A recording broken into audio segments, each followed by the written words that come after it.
भाभी जी के साथ कुछ हसीन पल।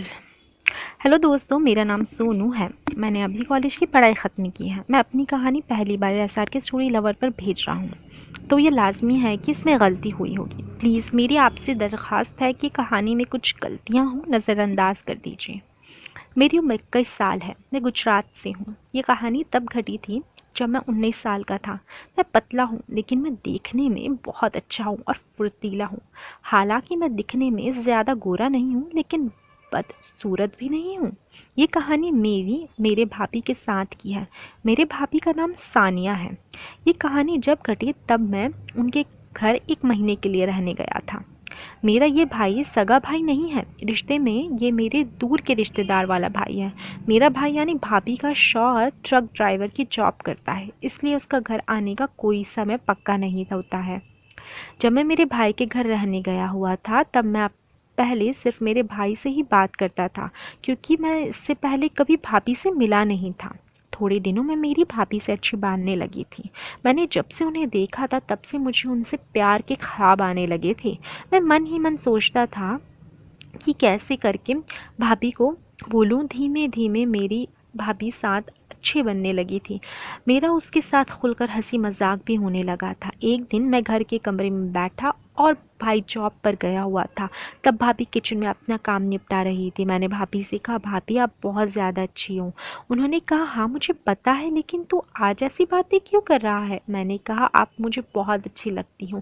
उन्होंने मुझसे कहा कि मैं तेरे भाई को कहूँ कि तू ऐसा कह रहा है। मैं उनके इस उत्तर से थोड़ा डर गया। मैं भाभी को मनाने लगा कि भाभी मेरी बात का ये मतलब नहीं था। वो तो मुझे मन में आया कि आपकी तारीफ़ करनी चाहिए, इसलिए मैंने ऐसा कह दिया। भाभी बोली, मतलब तू मेरी झूठी तारीफ़ करने के लिए ऐसा कह रहा था। अब मैं फंस गया था, तो मैं मामी को मनाने लगा। थोड़ी देर तक भाभी को मनाने के बाद मुझे सफलता मिल गई। भाभी मान गई और उन्होंने मुस्कुराते हुए कहा, ठीक है, अब मस्का मत लगा, मैं तेरे भैया से कुछ नहीं कहूँगी।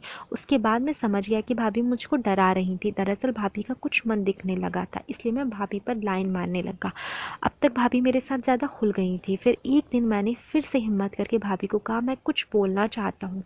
मैंने जानबूझकर ये नहीं कहा था कि मैं भाभी आपको कुछ बोलना चाहता हूँ। भाभी ने मुझे पहले बहुत डांटा, फिर मुझे ऐसे बोलने से मना कर दिया। मुझे समझ नहीं आया कि भाभी का क्या मन है। वो बातें करते वक्त तो बड़ी अच्छी बातें करने लगती थी, लेकिन जब तक डायरेक्ट बोलने वाला था तो कोशिश की, तो भाभी ने डांट दिया। मैं अपना मुंह लेकर चला गया। उसके 2 दिन बाद मैं नहाकर कमरे में बैठकर टीवी देख रहा था। तब भाभी मेरे पास आई और मुझसे बातें करने लगी। आज भाभी मेरी पढ़ाई और दूसरी चीज़ की बातें कर रही थी। फिर भाभी ने मुझसे पूछा, तेरी कोई गर्लफ्रेंड तो नहीं है।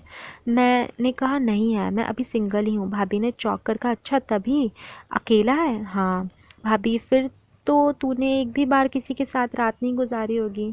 मैंने एक भी लड़की साथ रात नहीं गुजारी, और तभी तो मेरा मन हो रहा है। भाभी ने मेरी बात पर ध्यान देते हुए कहा, मैं तुझसे एक बात कहूँ, तो किसी को कहेगा तो नहीं। मैंने कहा, नहीं भाभी कहिए, मैं भला किसी को कहूँगा। तभी भाभी ने कहा, तू मुझे बहुत अच्छा लगता है, मैं तेरे से प्यार करने लगी हूँ, मगर मुझे लगता है कि कहीं तूने किसी से कह दिया तो मेरी ज़िंदगी ख़राब हो जाएगी। तो मैंने कहा, फिर उस दिन आपने मना क्यों कर दिया था। भाभी, बताया ना कि उस वक्त तो मैंने सामने से तुम्हें कहता कि मुझे लगा कि तुम किसी को दोबारा कह ना दो। मैं भाभी, आपकी डांट से मेरी फट गई थी। मुझे लगा कि कहीं आप फिर से भाई से कहने ना चली जाए। भाभी, हाँ दरअसल मुझे तो थोड़ी घबराहट हो रही थी, क्योंकि मैं अभी तक ऐसा किसी दूसरे के साथ नहीं किया है। मुझे भी अपनी इज्जत की पड़ी थी, इसीलिए मैंने मना कर दिया था। मैंने कहा, अच्छा, तो आपको अपनी इज्जत की कुछ नहीं पड़ी है। भाभी, उस समय मुझे वैसा लगा था, मगर जब मैंने सोचा कि तू तो इस घर का ही सदस्य है, तुझसे बात करूँगी तो मुझे किसी बात की चिंता नहीं रहेगी। इतनी बात ख़त्म होने के बाद मैंने तुरंत भाभी के पास जाकर उन्हें पुच्ची किया। भाभी ने कुछ नहीं कहा। मैंने अब भाभी को आई लव यू बोल दिया, और वो भी मुझे आई लव यू टू बोली। और फिर आप सभी को पता है क्या होता है। दोस्तों, कैसी लगी मेरी पहले की कहानी। आशा करता हूँ कि आप सभी को मज़ा आया होगा। दोस्तों, कैसी लगी कहानी, आपकी प्रतिक्रिया ज़रूर बताना, मुझे कमेंट कर ज़रूर बताइएगा। और आखिर मैं इतनी अच्छी कहानी बनाती हूँ, तो इतनी मेहनत से मुझे पता है आप सभी को बहुत मज़ा आता है, तो मुझे भी कुछ पेटीएम कर दें। फिर से चलती हूँ, वीडियो को लाइक शेयर सब्सक्राइब कमेंट करना बिल्कुल ना भूले। धन्यवाद। और मेरी स्टोरी और भी देखना हो तो मेरी वेबसाइट पे भी जा सकते हैं, नीचे दी गई है लिंक। चलो मैं चलती हूँ, मिलूँगी अब नेक्स्ट स्टोरी में, तब तक के लिए बाय।